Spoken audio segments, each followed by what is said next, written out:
Deuxième partie.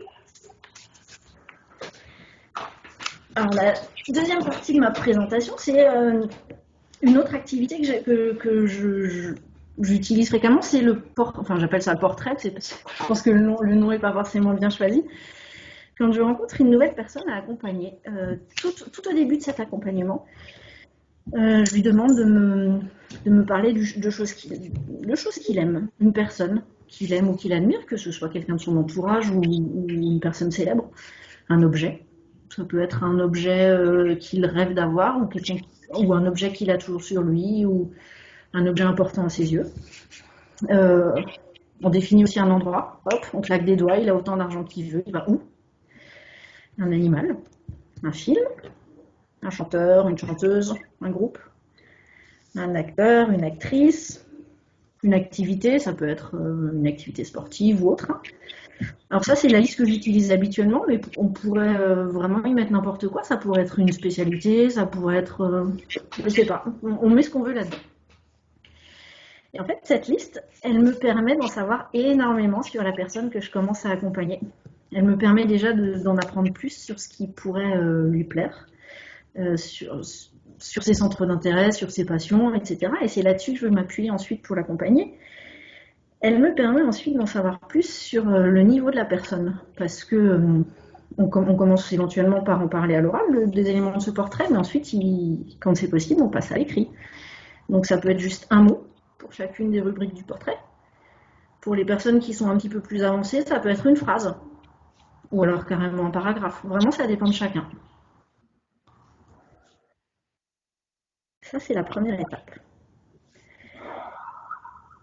Pour les personnes qui ont envie, en plus du travail de la lecture et de l'écriture, de travailler sur l'ordinateur, ce que j'aime bien faire, c'est qu'une partie des éléments de ce portrait-là, je leur demande de les illustrer en faisant une recherche sur Internet. Donc, par exemple, quelqu'un qui me dit qu'il adore les lions, ben voilà, on va sur Internet et on cherche une image de lion.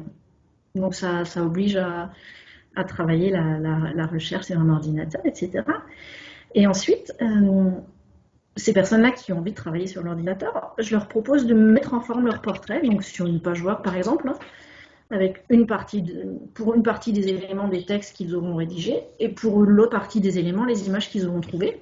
Et puis on met ça en forme joliment, ça fait un document qui est assez sympa. Alors à Colmar, dans nos nouveaux locaux de Colmar, je ne l'ai pas encore fait, mais dans les anciens, j'avais affiché les portraits, et c'est vrai que c'est chouette, ça parle des personnes qu'on accompagne, et puis c'est assez intéressant, et pour nous, et pour les autres personnes qui viennent dans les locaux.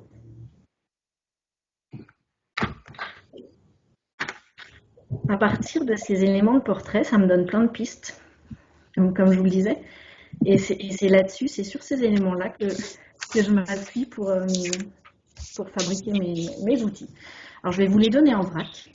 Je ne me suis pas du tout amusée à les classer, j'en suis désolée, et je suis désolée bis de ne pas pouvoir vous montrer d'exemples de ces activités-là qui sont dans mon ordinateur et pas dans celui de Julia.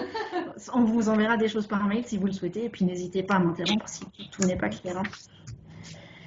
Une première activité qu'on peut proposer, c'est d'associer un mot, une image. Et moi, ce que j'aime bien faire dans ce cadre-là, c'est des mémories. Donc par exemple, quelqu'un qui est fan de mécanique auto, je lui mets des éléments de mécanique illustrés et les mêmes éléments avec le mot écrit.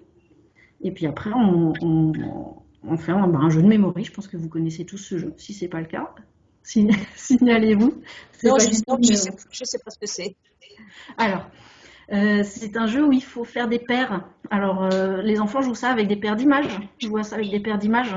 Vous savez, on retourne toutes les cartes face cachée sur une table. Et chacun son tour retourne 2 cartes. Et il s'agit de retrouver les 2 images identiques. Sauf que nous, là, 2 images, ce serait trop facile et pas très intéressant. Donc, on compose des paires, mots écrits, illustrations. Donc, c'est un exercice de lecture de mots et de mémoire. Et puis, en plus, c'est sympa de jouer. Généralement, les gens aiment ça. Est-ce que j'ai été claire sur ce qu'était le memory? C'est bon? Ouais, c'est bon. Dans cette idée d'association, on n'est pas obligé de se limiter à des mots. On peut faire associer des images avec des phrases. Par exemple, je pense à un exercice que j'avais imaginé. C'était une jeune femme qui voulait travailler dans l'animation auprès d'enfants. Je lui avais mis des photos de bricolage réalisées à l'occasion d'Halloween. Donc d'un côté, elle avait les photos des bricolages et de l'autre côté, elle avait différentes listes de matériel à prévoir. Et donc il fallait associer chaque bricolage à sa liste de matériel. C'était un travail de lecture aussi, un petit peu plus complexe. Alors une autre activité, donc ça c'était une activité d'association. Une autre activité, ce serait une activité de remise dans l'ordre. Donc on a différentes étapes de quelque chose qu'on veut faire, une recette par exemple, ou je reviens sur le bricolage, ça peut être un bricolage, avec les recettes ça marche bien. Et forcément, je mélange toutes les étapes, et la personne qu'on accompagne doit lire ces étapes et les remettre dans l'ordre, sans plus aucun soutien visuel, sans plus aucune image cette fois-ci.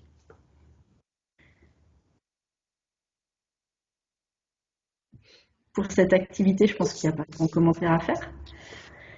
Une autre activité classique, c'est le texte à trous.